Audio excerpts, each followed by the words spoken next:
My channel settle investor. Friends, आज मैं आपको पोस्ट ऑफिस की आरडी स्कीम के बारे में डिटेल में बताने वाला हूँ। आरडी का फुल फॉर्म है रिकरिंग डिपॉजिट।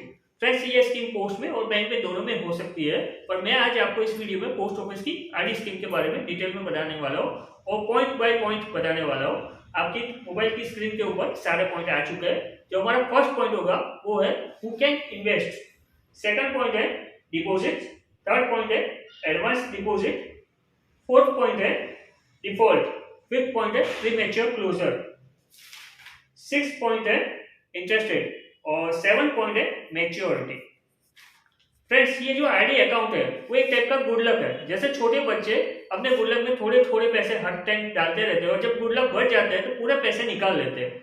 आरडी स्कीम भी कुछ इसी तरीके से है। जो सैलरी पर्सन है या कोई हाउस वाइफ है तो वो ये स्कीम में इन्वेस्टमेंट कर सकते हैं और एवरी मंथ थोड़ा थोड़ा अमाउंट डालते रहेंगे और मैच्योरिटी पर उनको उनका अमाउंट विथ इंटरेस्ट एक साथ में सारा अमाउंट मिल जाएगा। और फ्रेंड्स, अगर आपका पोस्ट ऑफिस में एमआईएस का अकाउंट है जहाँ पे आपने एमआईएस स्कीम में इन्वेस्टमेंट किया हुआ है तो आपको एवरी मंथ एक निश्चित राशि इंटरेस्ट के रूप में आ ही रही। अगर आप चाहे तो उसी अमाउंट को आप आरडी में री इन्वेस्ट कर सकते हैं। तो चलिए फिर फ्रेंड्स, वीडियो को शुरू करते हैं। पर वीडियो को शुरू करने से पहले अगर आप मेरी चैनल सेटल इन्वेस्टर पर नए हैं और अगर आपने अब तक मेरे चैनल को सब्सक्राइब नहीं किया है तो मेरे चैनल को सब्सक्राइब कीजिए ताकि मुझे मोटिवेशन मिलता रहे और साथ में दिए गए बेल आइकन को प्रेस करके सिलेक्ट ऑल कर दीजिए। फ्रेंड्स, मेरी इसी चैनल के ऊपर आपको पोस्ट ऑफिस की NSC, KVP, MIS, TD, RD सारी स्कीम के वीडियो देखने को मिल जाएंगे। साथ ही में आपको एलआईसी के दो बेहतरीन प्लान जीवन लाभ और जीवन उमंग प्लान के भी वीडियो मिलेंगे और गवर्नमेंट ऑफ इंडिया के RBI floating rate savings bond के ऊपर भी एक स्पेशल वीडियो इसी चैनल पर आपको देखने को मिल जाएगा। तो आप इन सारे वीडियो को जरूर से देखिए। नीचे डिस्क्रिप्शन में भी मैंने सारे वीडियो की लिंक दी हुई है और अपने नॉलेज को जरूर से इंक्रीज कीजिए और फ्रेंड्स मेरी चैनल को जरूर से सब्सक्राइब कीजिए। तो चलिए फिर फ्रेंड्स, आज का वीडियो शुरू करते हैं। सो फ्रेंड्स, हमारा जो फर्स्ट पॉइंट है वो है हु कैन इन्वेस्ट। फ्रेंड्स, इसमें सिंगल एडल्ट या फिर जॉइंट में इस स्कीम में इन्वेस्टमेंट कर सकते हैं। Friends, a minor child about 10 year खुद अपने नाम से स्कीम में इन्वेस्टमेंट कर सकता है और जो बिलो 10 ईयर का माइनर चाइल्ड है वो गार्डियन के साथ में रहकर इस स्कीम में इन्वेस्टमेंट कर सकता है। फ्रेंड्स, इसमें नंबर ऑफ टाइम आप इन्वेस्टमेंट कर सकते हैं और फ्रेंड्स इस स्कीम के अंदर कोई एनआरआई है या कोई एचयूएफ है या कोई ट्रस्ट है तो वो इस स्कीम के अंदर इन्वेस्टमेंट नहीं कर सकता है। फ्रेंड्स, जो हमारा सेकंड पॉइंट है वो है डिपॉजिट। इसमें जो मिनिमम डिपॉजिट अमाउंट है वो है सिर्फ 100 रुपीज और मैक्सिमम कोई लिमिट नहीं है। पर अगर आप कैश में इन्वेस्टमेंट करना चाहते हैं तो आपके लिए मैक्सिमम लिमिट है 20,000 रुपीज और आप number of RD account open करवा सकते हैं। चाहे आपने 20,000 से अकाउंट ओपन करवा दिया उसके बाद आप दूसरे भी अकाउंट ओपन करवा सकते हैं अगर आप ज्यादा डिपॉजिट करना चाहें तो। फ्रेंड्स, इसके अंदर जो आप डिपॉजिट कर रहे हैं उसके लिए कुछ डेट होती है। जैसे कि अगर आपने डिपॉजिट करना स्टार्ट किया आरडी में तो 1 से 15 तारीख के बीच में अगर आपने डिपॉजिट किया हो तो एवरी मंथ आपको 1 से 15 तारीख के बीच में डिपॉजिट करना रहेगा।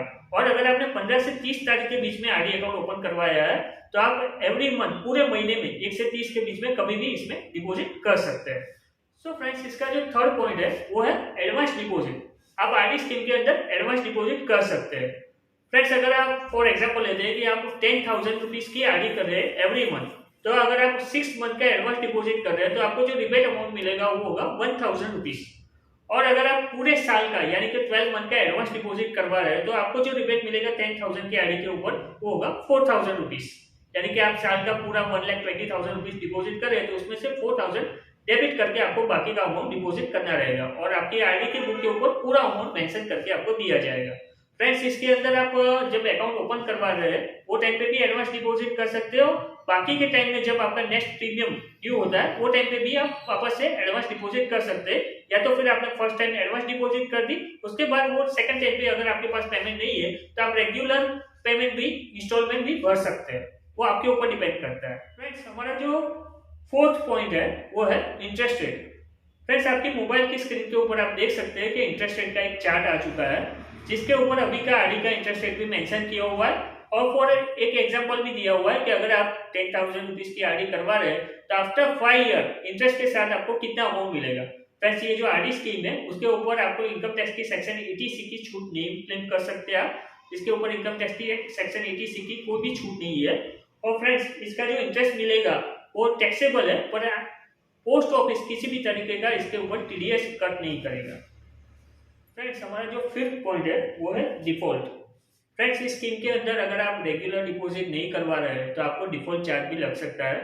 अगर आपकी 1000 रुपीज़ की आरडी है और आप 1 महीने का आपने पेमेंट नहीं किया है तो आपको उसके ऊपर जो डिफॉल्ट चार्ज लगेगा वो होगा अप्रोक्स 10 रुपीज़। और अगर आपने लगातार 4 डिफॉल्ट कर दिए, आपने 4 महीने तक लगातार डिपॉजिट नहीं किया तो आपका जो आरडी का अकाउंट है वो डिसकंटिन्यू भी हो सकता है। तो आपका आरडी का जो भी पेमेंट है आप अकाउंट खुलवा रहे हैं उसको रेगुलरली आप डिपॉजिट करना याद से डिपॉजिट करवाइए। फ्रेंड्स, हमारा जो 6th पॉइंट है वो है प्री मैच्योर क्लोजर। आप आरडी के अकाउंट में प्री मैच्योर क्लोजर करवा सकते हैं। अगर आपको बीच में पैसे की रिक्वायरमेंट आती है तो आप आरडी के अकाउंट को after 3 year premature closure करवा सकते हैं। बिफोर 3 ईयर आप प्री मैच्योर क्लोजर नहीं करवा सकते और आफ्टर 3 ईयर जब आप प्री मैच्योर क्लोजर करवा रहे हैं तो आपको आरडी का इंटरेस्ट रेट नहीं मिलेगा, उसकी जगह पोस्ट ऑफिस का जो सेविंग अकाउंट का इंटरेस्ट रेट होता है उसी हिसाब से आपको इंटरेस्ट मिलेगा। और फ्रेंड्स, अगर आपने बीच में से एडवांस डिपॉजिट की हुई है, चाहे आपने 6 मंथ की एडवांस डिपॉजिट की हो या 1 ईयर की एडवांस डिपॉजिट की हो, तो जब तक वो एडवांस डिपॉजिट का टाइम पीरियड कंप्लीट नहीं होता तब तक आप प्री मैच्योर क्लोजर नहीं करवा सकते। फ्रेंड्स, हमारा जो 7th पॉइंट है वो है मैच्योरिटी। आरडी स्कीम होती है 5 ईयर की, तो आफ्टर 5 ईयर आपका जो मैच्योरिटी अमाउंट होगा यानी कि आपका प्रिंसिपल अमाउंट प्लस आपका जो 5 साल का इंटरेस्ट होगा वो पूरा अमाउंट आपके पोस्ट ऑफिस के सेविंग अकाउंट में आपको मैच्योरिटी के टाइम पे क्रेडिट करके दिया जाएगा। और वो टाइम पे अगर आप मैच्योरिटी के टाइम पे विड्रॉ नहीं करवाना चाहते और आप आरडी अकाउंट को एक्सटेंड करना चाहते हैं तो और 5 ईयर के लिए आप आरडी अकाउंट एक्सटेंड कर सकते हैं। फ्रेंड्स, अगर आपने आरडी अकाउंट एक्सटेंड कर दिया और उसके बाद अगर आपको प्री मैच्योर क्लोजर करवाना है तो वो टाइम पे जितने साल आपके कंप्लीट हो चुके होंगे उसके ऊपर आरडी का इंटरेस्ट मिलेगा आपको, और जो साल आपका कंप्लीट नहीं हुआ होगा वो टाइम के लिए आपको पोस्ट ऑफिस का सेविंग अकाउंट का इंटरेस्ट उतने टाइम पीरियड के लिए उसके ऊपर दिया जाएगा। सो फ्रेंड्स, आज के इस वीडियो में मैंने आपको पोस्ट ऑफिस की आरडी यानी कि रिकरिंग डिपॉजिट स्कीम के बारे में काफी डिटेल में बताया हुआ है। अगर आपके माइंड में कोई भी क्वेश्चन है तो मुझे नीचे कमेंट करके आप मुझे पूछ सकते हैं। और फ्रेंड्स, सूरत में पाले पॉइंट एरिया में शीतल इन्वेस्टर के नाम से मेरी ऑफिस आई हुई है जहां इन्वेस्टमेंट का सारा काम होता है। फ्रेंड्स, अगर आप पोस्ट ऑफिस की एनएससी, केवीपी, एमआईएसटीडी या आरडी स्कीम में इन्वेस्टमेंट करवाना चाहते हैं या गवर्नमेंट ऑफ इंडिया के आरबीआई बॉन्ड या कैपिटल गोइंग बॉन्ड में इन्वेस्टमेंट करवाना चाहते हैं या एलआईसी के किसी भी प्लान में इन्वेस्टमेंट करवाना चाहते हैं या कंपनी की कोई भी ट्रिपल ए रेटिंग कंपनी की फिक्स्ड डिपॉजिट में इन्वेस्टमेंट करवाना चाहते हैं या आप म्यूचुअल फंड में एसआईपी, लमसम या किसी एनएफओ यानी कि न्यू फंड ऑफर में इन्वेस्टमेंट करवाना चाहते हैं तो आप मुझे शीतल इन्वेस्टर में कांटेक्ट कर सकते हैं। आपके माइंड में एक चीज बिठा लीजिए कि शीतल इन्वेस्टर आपके लिए है जहां पर आपका इन्वेस्टमेंट का सारा A to Z सारा काम एक ही जगह से हो जाएगा और आप अपने वैल्यूएबल टाइम को भी बचा पाएंगे, अलग अलग जगह ना जाकर। तो फ्रेंड्स, नीचे डिस्क्रिप्शन में मेरी कांटेक्ट डिटेल दी हुई है। आपके मोबाइल के स्क्रीन के ऊपर भी मेरा नंबर फ्लैश हो रहा है जिसके ऊपर भी मुझे आप कांटेक्ट कर सकते हैं। Thank you.